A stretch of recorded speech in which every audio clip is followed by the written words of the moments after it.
Bismillahirrahmanirrahim. Assalamualaikum warahmatullahi wabarakatuh. Alhamdulillah, nahmaduhu wa nasta'inuhu wa nastaghfiruh wa na'udzu billahi min shururi anfusina wa min sayyiati a'malina. May yahdihillahu fala mudilla lahu wa may yudlilhu fala hadiya lahu. Asyhadu an la ilaha illallah wa asyhadu anna Muhammadan abduhu wa rasuluh. Rabbi shrah li sadri wa yassir li amri wahlul 'uqdatam min lisani yafqahu qawli. Puja puji syukur kita mari sama-sama kita panjatkan kepada Allah Subhanahu wa taala yang mana sampai dengan malam hari ini, detik ini kita masih diberikan beribu-ribu kenikmatan, nikmat sempat, nikmat sehat, nikmat panjang umur, lebih-lebih nikmat iman wal Islam yang alhamdulillah kita bisa melaksanakan sholat maghrib secara berjamaah. Jamaah rahimahumullah, seperti yang sudah terjadwal di Masjid Nurul Ilmi bahwasanya di setiap Ahad sore menjelang Isya diadakan kajian tafsir jalan lain yang hari ini langsung oleh guru kita Bapak Ustaz Rohadi. Alhamdulillah beliau sudah berada di tengah-tengah kita. Mari sama-sama kita buka acara pada malam hari ini dengan kajian Nurul Kitab. Mudah-mudahan apa yang menjadi niatan kita untuk talabul ilmi diridhoi oleh Allah Subhanahu wa taala. Ya ini amal kulli salihati itu al-Fatihah. A'udzu billahi minasyaitonir rajim. Bismillahirrahmanirrahim. Alhamdulillahirabbil alamin arrahmanir rahim maliki yaumiddin. Iyyaka na'budu wa iyyaka nasta'in. Shiratal mustaqim. Shiratal ladzina an'amta 'alaihim ghairil maghdubi 'alaihim waladdallin. Kita bacakan surat Al-Fatihah yang kedua untuk kedua orang tua kita yang masih hidup ataupun yang sudah tiada, untuk para guru-guru kita, para ustazah-ustazah kita, para donatur yang telah menginfakkan sebagian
Sanujibi billadina kafaru besok bakal ibaratkan kita hingga pirang-pirang yang memakai kemudian dia aruba ingmeni besok mulai kalawan sukain tobat walau ia kemarin berumbat Allah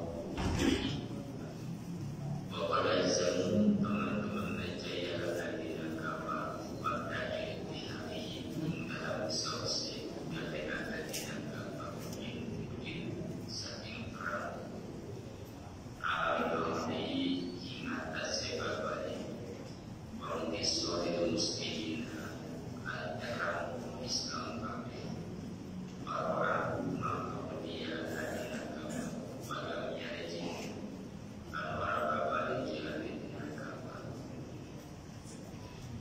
Iman isofa kalimat kita hingga dalam hati hingga dalam hati memakai tengkap yang dari lakukan hingga dia iman kawan sebab barang asyik kamu setia dari negara bisa bagi Israel kawan sebab setia dari negara bila kawan Allah makin barang kami nazar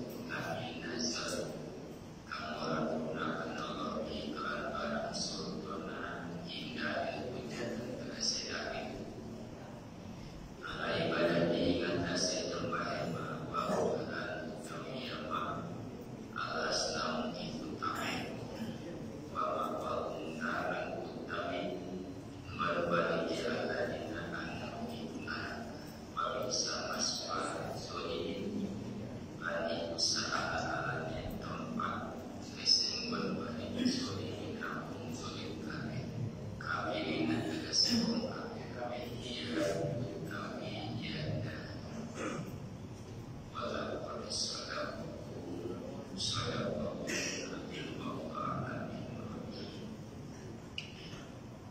alhamdulillah wa syukurillah para jamaah sekalian kita panjatkan puji syukur kehadirat Allah Subhanahu wa Ta'ala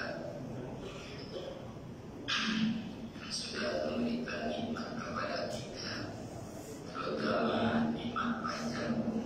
Alhamdulillah kita masih diberikan panjang umur oleh Allah Subhanahu wa Ta'ala yang mudah-mudahan umur kita ini umur yang diridhoi oleh Allah Subhanahu wa Ta'ala, umur yang senantiasa dipakai ibadah kepada Allah Subhanahu wa Ta'ala, diiringi dengan nikmat sehat, nikmat iman Islam, nikmat taufik hidayah, sehingga alhamdulillah dengan wasilah sababnya nikmat tersebut alhamdulillah kita masih digerakkan oleh Allah Subhanahu wa Ta'ala, digerakkan kaki kita, langkah kita, hati kita menuju masjid yang kita cintai ini, melaksanakan ibadah sholat maghrib berjamaah dan kegiatan itikaf diiringi dengan pengajian yang mudah-mudahan ibadah-ibadah yang kita lakukan yang benar kabur dengan syariat agama yang mudah-mudahan diterima oleh Allah Subhanahu wa Ta'ala, yang kurang sempurna mudah-mudahan yang diterima oleh Allah Subhanahu wa Ta'ala. Amin ya rabbal alamin. Alhamdulillah tidak terasa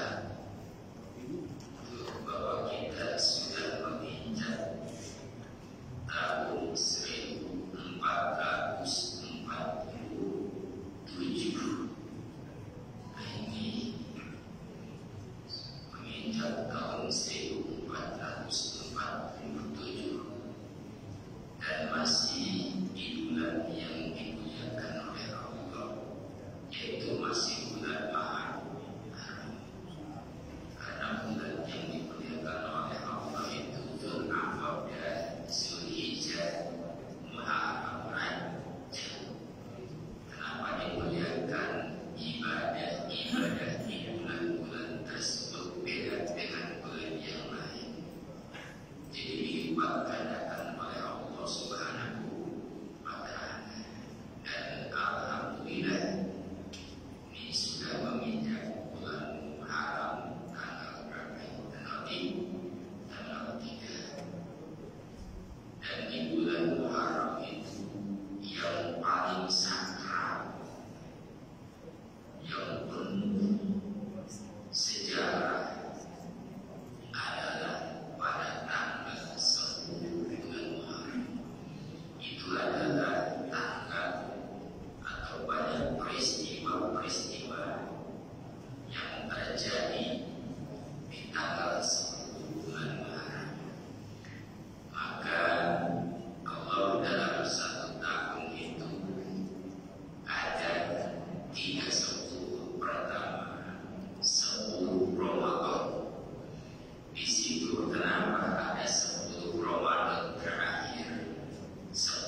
banyak lagi.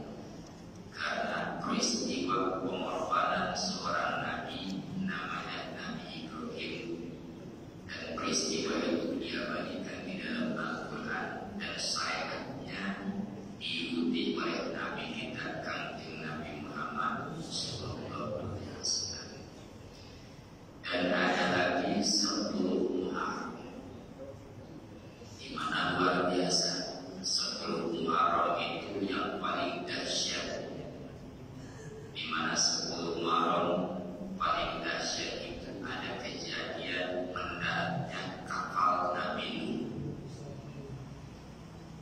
Nah, peristiwa-peristiwa tersebut yang tercantum di dalam Al-Quran diabadikan oleh Allah Subhanahu wa Ta'ala untuk barometer umat kami Rasul, bahwa umat-umat zaman dahulu pernah terjadi seperti itu, di mana tanggal 10 Muharram mendaratnya kapal Nabi Nuh. Karena Nabi Nuh itu nabi yang umurnya paling lama, berapa, hampir 1000 tahun. Nabi yang paling lama hidup di dunia itu Nabi. Makanya Nabi pernah ditanya, ya Nabi Allah Nur, engkau adalah Nabi yang paling lama mangkat di dunia, apa sih? Kata Nabi Nur, singkat.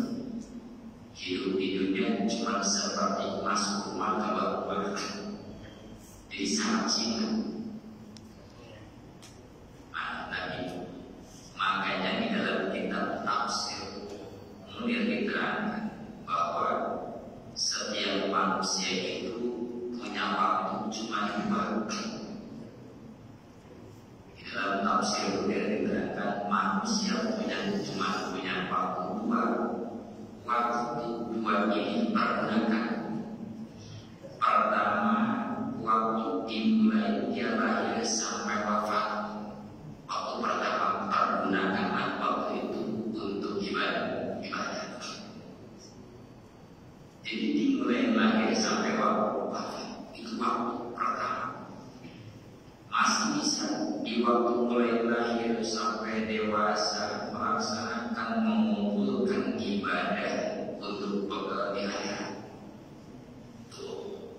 Karena dunia, selalu saya katakan bahwa dunia satu akhirat. Dunia itu adalah pasar akhirat. Semakin kita banyak belajar di dunia amal kita, maka di akhirat akan semakin banyak barang-barang bawaan hidup kita. Kalau di dunia, kalau kita ke pasar, boleh banyak belanja, terus minyak goreng, bawang, cabai, segala macam dibawa, insya Allah aman tidak.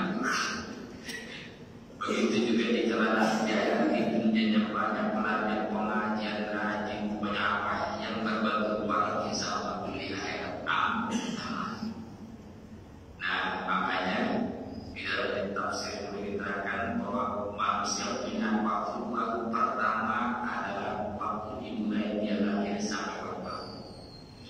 Yang kedua, dimulai wafat sampai dibangkitkan dari alam kubur. Dimulai wafat itu manusia pasti kumpulnya di alam mana? Di alam barzakh atau alam kubur. Emang masih bisa di alam kubur bernama? Bisa. Cuma di alam kubur itu, di alam barzakh itu adalah seperti orang di dalam tahanan, kerja gak bisa, gaji gak ada, cuma dapat kiriman doang. Kalau dia tadinya rajin ngaji tiap malam Senin, pas meninggal insya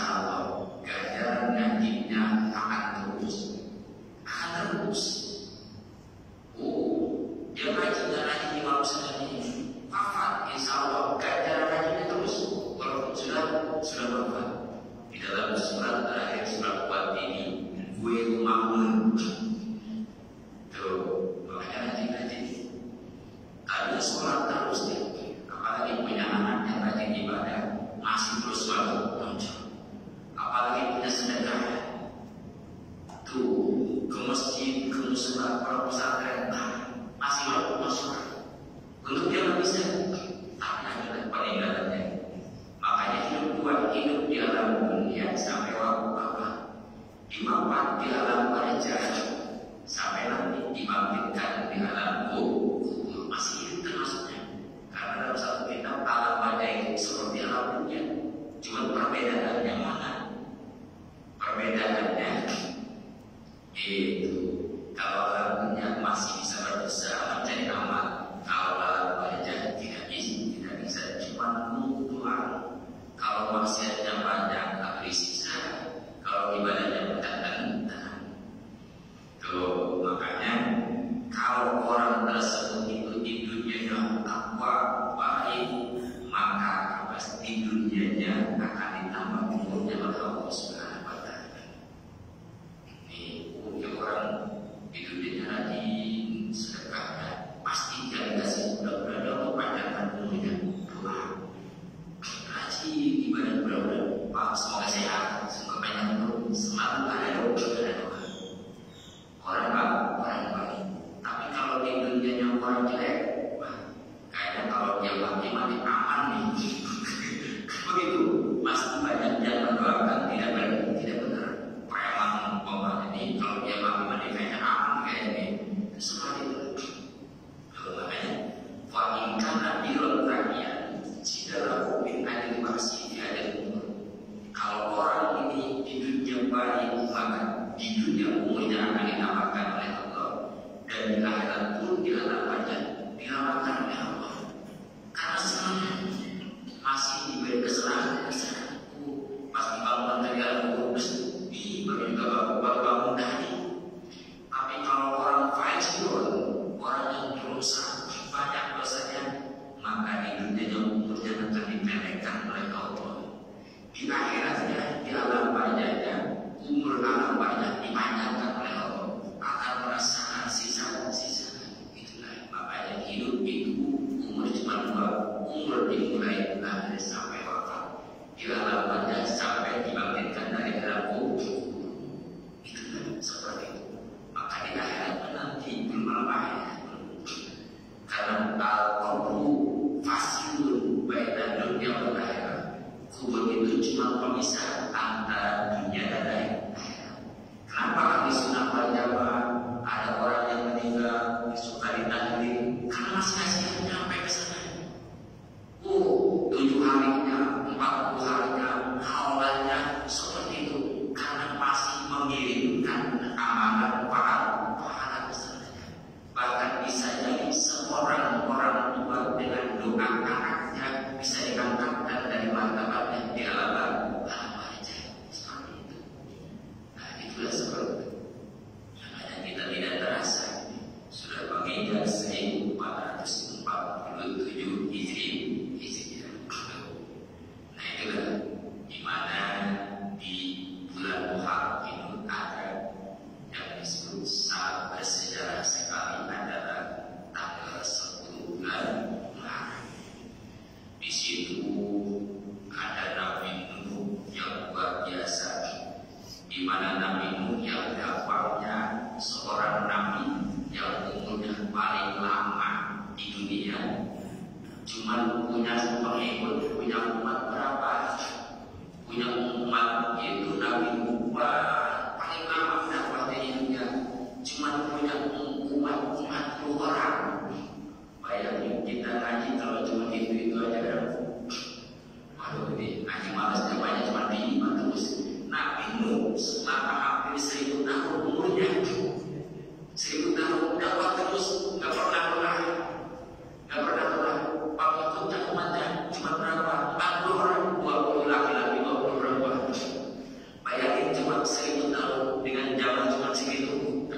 berapanya 124.000.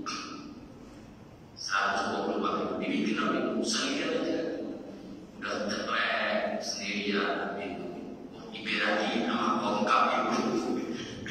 Aduh, laporannya Allah di kapal tadi darah beda kayaknya Allah mengutus ya anjing untuk menjaga kapal Nabi takut ya. Karena waktu itu oleh kaum Nabi Nuh yang kafir tidak percaya terhadap Nabi Nuh yang stres.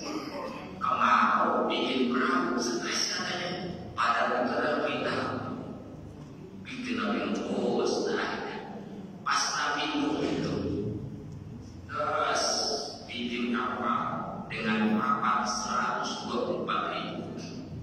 Nah pas 120 kurang lebih papan Nabi Nuh itu, satu papan itu ada tulisan satu Nabi. Ada Nabi Nuh segala macam, karena jumlah Nabi semuanya ada 124 jumlah Nabi.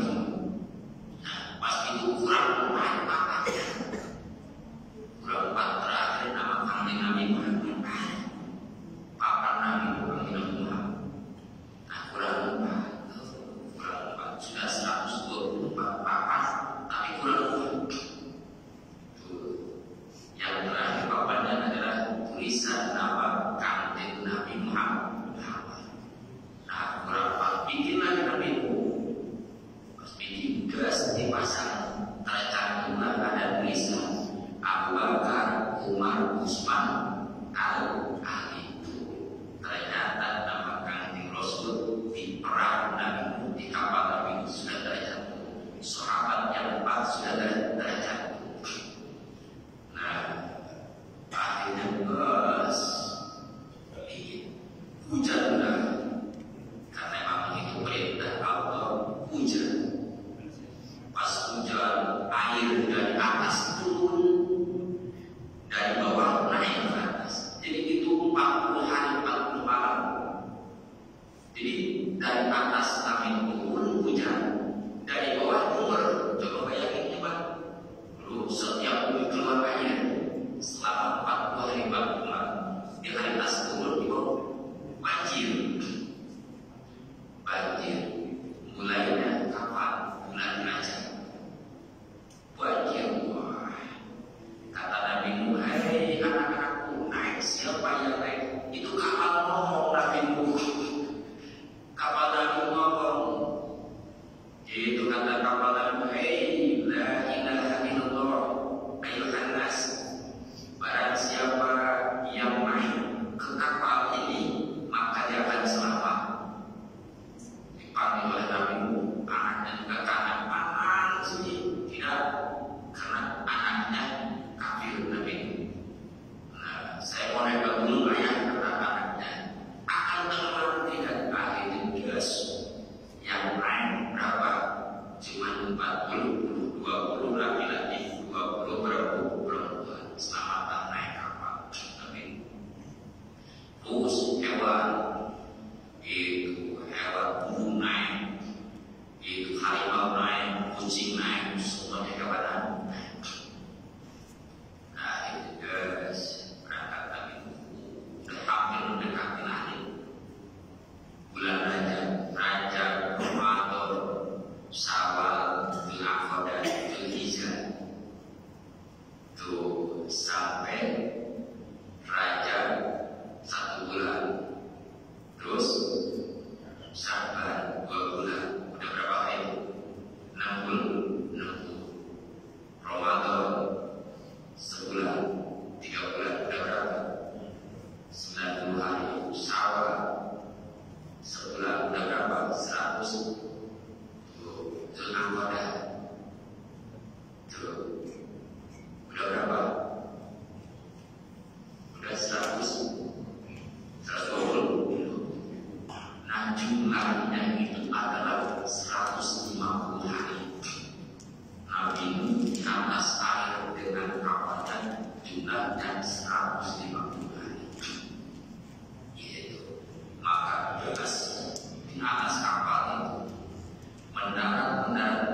surut lagi air adalah pada tanggal 10 bulan Muharram. Makanya kata Nabi Mugai makhluk yang 40 orang.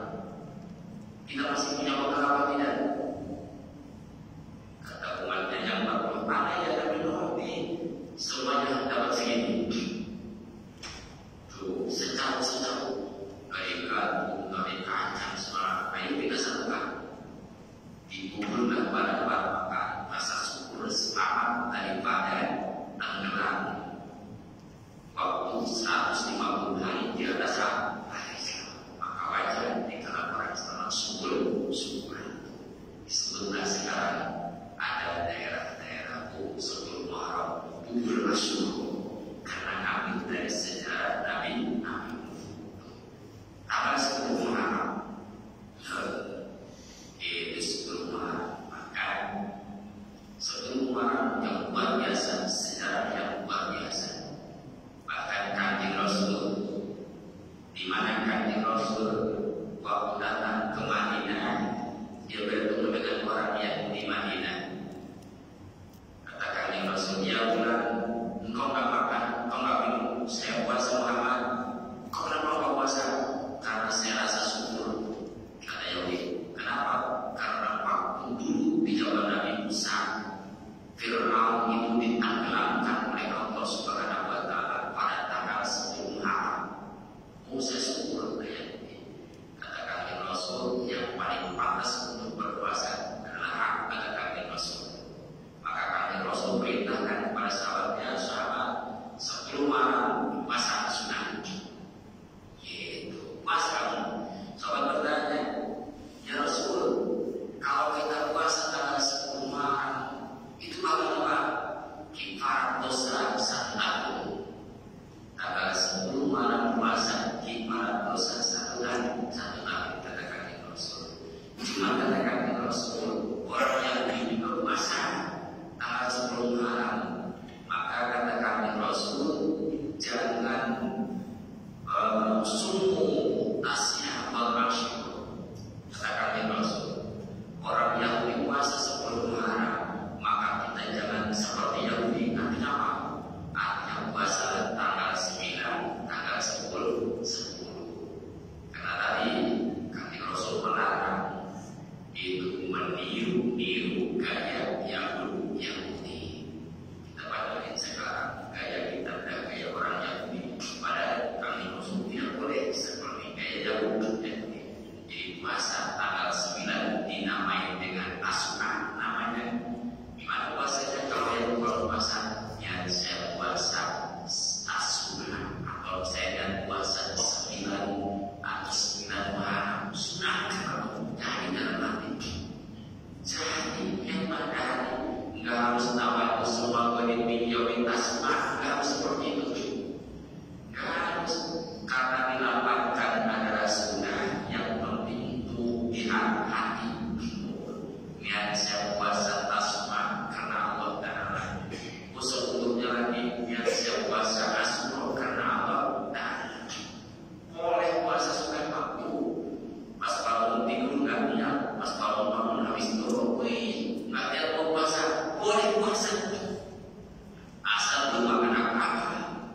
Itu kecuali habis makan dulu nggak boleh itu makan. Itu puasa sudah nggak boleh. Itu walaupun umpamanya malam tidur bangun dohor atau bangun asar, pengen puasa di Asyura atau Tasma, puasa seperti itu. Nah, itulah jadi puasa. Ada lagi di 10 Muharram itu boleh bersedekah, terutama anak yatim disunahkan mengusap kepala anak yatim. Rambut-rambut yang ada di kepala anak yatim diusap pada tanggal 10 Muharram akan dijadikan ibadah. Suarakoh itu tanggal 10 Muharram, di mana suarakoh tanggal 10 Muharram itu adalah orang suarakoh tanggal 10 Muharram dengan kemampuan masing-masing. Maka seperti orang suarakoh sang laku itu, atau umpamanya suarakoh siapa suarakoh ini? Siapa suarakohnya ke orang lain nggak bisa, ke keluarga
dari mana?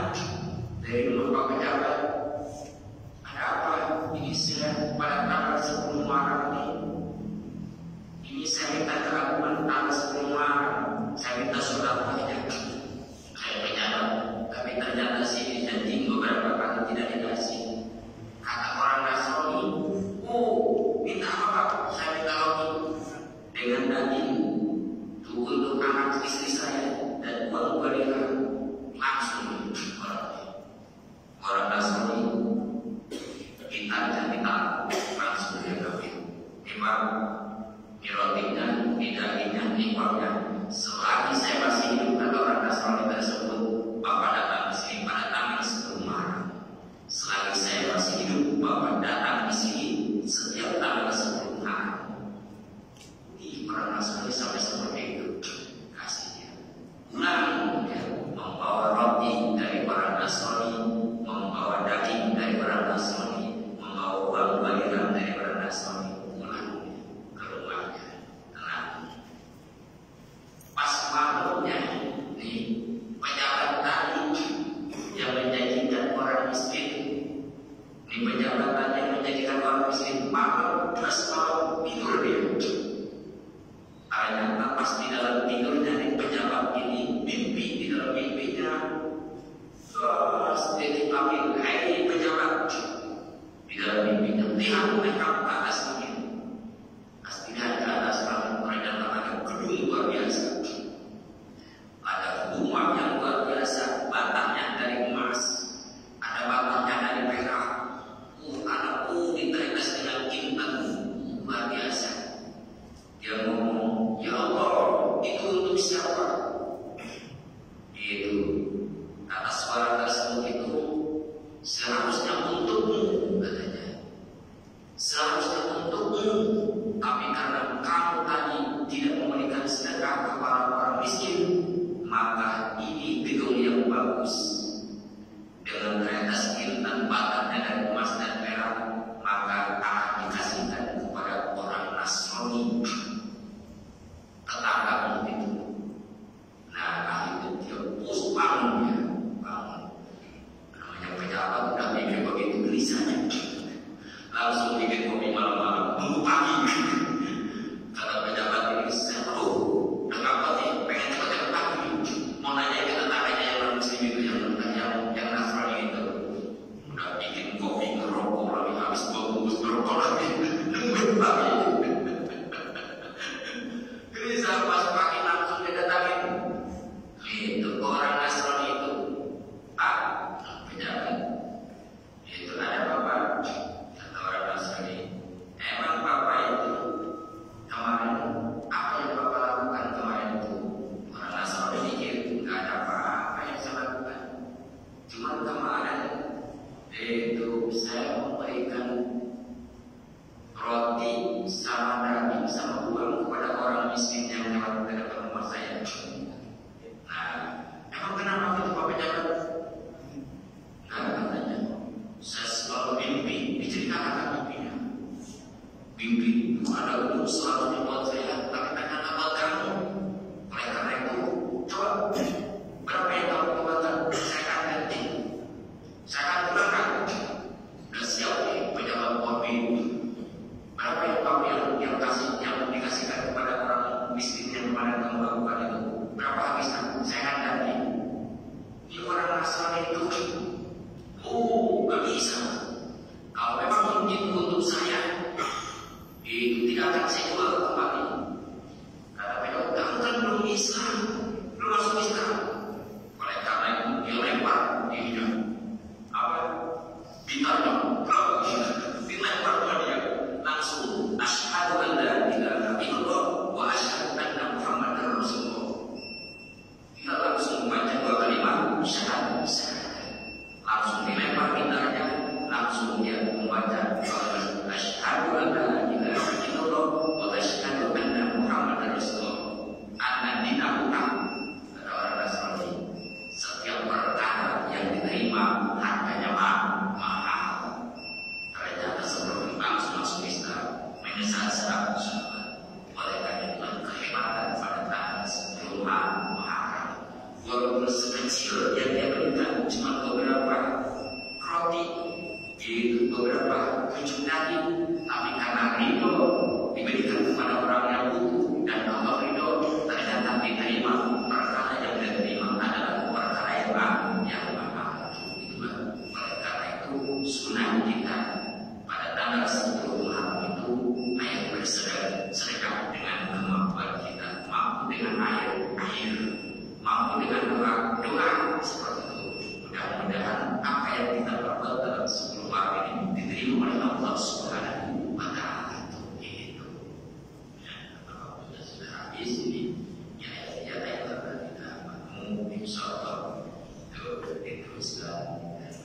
sedikit kepada manfaatnya.